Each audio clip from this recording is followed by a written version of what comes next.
जमात इस्लामी पाक दामन के साथ खड़ी है।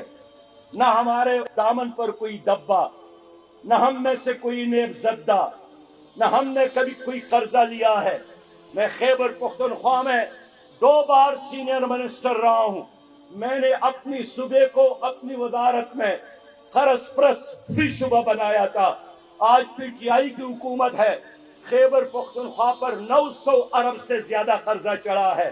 और गुज़श्ते दिन हुकूमत ने ऐलान किया सरकारी मुलाजिमीन को कि डरना नहीं है, आइंदा महीने तनख्वाहों का इंतजाम हम कर गए हैं। ये बेबरकती है। इन नालायक हुक्मरानों की वजह से मैं वजीर खजाना था, कर्ज फ्री सूबा था, करप्शन फ्री सूबा था, इस्लामी बैंकारी का आगाज किया था, VIP कल्चर को खत्म किया था और फाइनेंस मिनिस्टर की हैसियत से मैं मस्जिद इमामत खान में जाकर अपने आप को एहतसाब के लिए पेश करता था। आज ये लोग हैं जो बुलेट प्रूफ गाड़ियों में फिरते हैं, डरते हैं अवाम के पास आने से।